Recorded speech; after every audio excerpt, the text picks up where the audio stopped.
కొన్నాళ్ళు పోతే Indo American జాతి అనేది ఒకటి తయారైపోతుంది. ఇప్పటికే ఉంటుంది. కాకపోతే ఇక భారతీయులు శాశ్వతంగా అమెరికాలో ఎక్కువైపోతారేమో. లేటెస్ట్గా చూస్తే అమెరికా పౌరసత్వం తీసుకున్న భారతీయుల సంఖ్య భారీగా పెరుగుతుంది. 2024 ఆర్థిక సంవత్సరంలో అమెరికా పౌరసత్వం పొందిన విదేశీయుల్లో మనోళ్ళు 2వ స్థానం ఆక్రమించారట. US citizenship and immigration services data ప్రకారం ఏడాది 49,700 మంది భారతీయులకి అమెరికా పౌరసత్వం దక్కింది.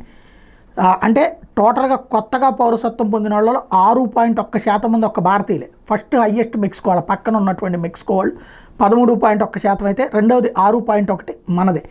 ఇక ఆ తర్వాత స్థానంలో ఫిలిప్పైన్స్, డొమినికన్ రిపబ్లిక్, వియత్నాం ఉన్నాయి.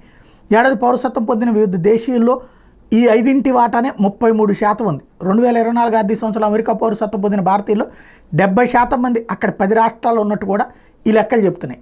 ఇండియన్స్ ఎక్కడ ఎక్కువ ఉంటున్నారంటే California, Florida, New York, Texas, New Jersey, Illinois, Virginia, Georgia, Massachusetts, Washington, ఈ 10 రాష్ట్రాలను మనోళ్ళు 70% మంది ఉన్నారట. అమెరికా పౌరసత్వం పొందిన భారతీయుల్లో చాలామంది కుటుంబ ప్రాయోజిత ఉపాధి ఆధారిత కేటగిరీలకు చెందిన వాళ్ళే ఉన్నారట. వీళ్ళతో పాటుగా శరణార్థులుగా డైవర్సిటీ ఇమిగ్రెంట్ వీసా ప్రోగ్రాం ద్వారా కూడా అక్కడికి వెళ్ళిన వాళ్ళు కూడా ఉన్నట్టు డేటా చెప్తుంది. కాంగ్రెషనల్ రీసెర్చ్ సర్వీస్ ప్రకారం 2022లో 65,960 మంది భారతీయులు అమెరికా పౌరసత్వం తీసుకున్నారట. అట్లాగే 128,878 మంది మెక్సికన్లు, 53,413 మంది ఫిలిప్పీనీలు, 46,913 మంది క్యూబన్లు యుఎస్ సిటిజన్షిప్ పొందినట్టు సిఆర్ఎస్ నివేదిక చెబుతోంది. అగ్రరాజ్యంలో 2024 నాటికి సంబంధించినటువంటి భారతీయ అమెరికన్ జనాభా 50 లక్షలకు దాటిపోయిందన్నటువంటిది లెక్క చెప్తున్నారు.